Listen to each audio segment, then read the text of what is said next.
In the highlands of West Sumatra, the Surau is more than a prayer house, it's the heart of Minangkabau life.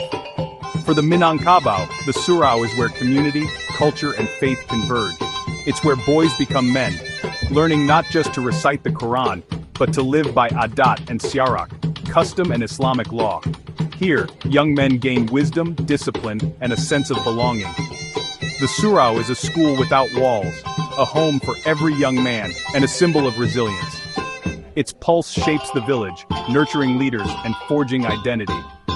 In a changing world, the Surau reminds us of the power of community-based education. It's not a relic, but a blueprint for building character and unity. To understand the Surau is to understand the very soul of Minangkabau culture. The Surau's story predates Islam, rooted in the Hindu-Buddhist era as a hermitage for spiritual seekers. These early Surau were places of meditation tucked away in nature, where wisdom was passed from master to disciple. When Islam arrived, the Surau adapted, blending old traditions with new faith. It became a sanctuary for Islamic learning, but its core, spiritual growth and education, remained.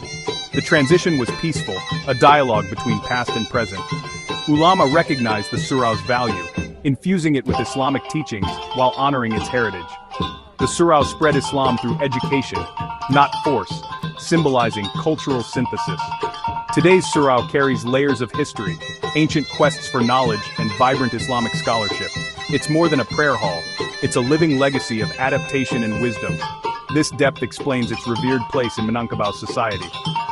The Surau evolves with its people, serving their spiritual and intellectual needs across generations.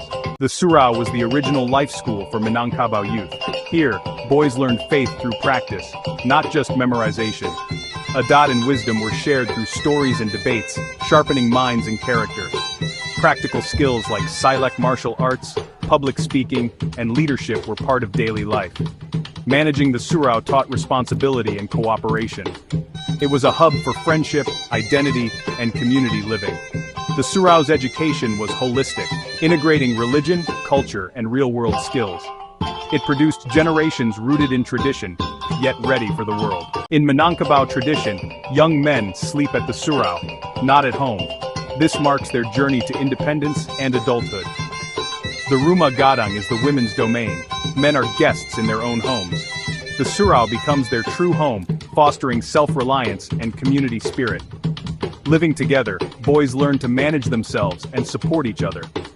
This prepares them for Marantau, the tradition of seeking knowledge and fortune elsewhere. The Surau also serves as a center for village security and brotherhood.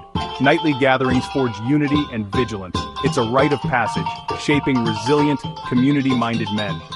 At the heart of the Surau was the Tuanku, a respected teacher and mentor. Learning happened in study circles, halakha, where students engaged directly with classical texts. Lessons were interactive, encouraging questions and critical thinking.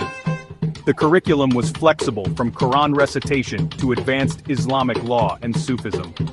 Senior students taught juniors, creating a cycle of learning and leadership. There were no fees or formalities, students learned at their own pace, serving the Surau in return. This system fostered humility, self-discipline, and a deep connection to knowledge.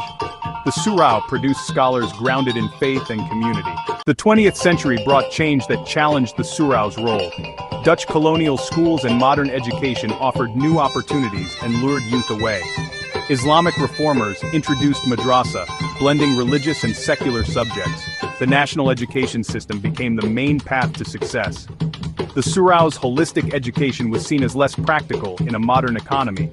Traditions like sleeping at the Surau faded, but weakening community bonds.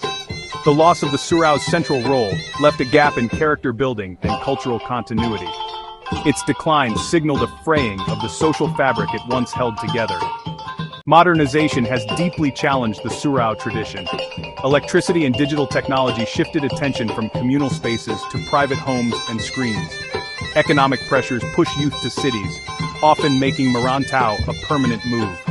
Education now values certificates over holistic growth.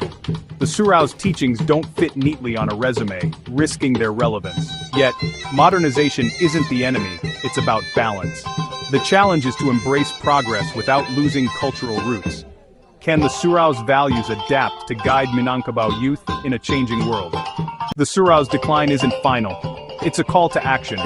Revitalization means reimagining the Surau for today, not rejecting modernity. The Surau can be a hub for prayer, digital literacy, arts, and community projects. It can blend tradition with technology, making it relevant and appealing to youth. Community involvement is key.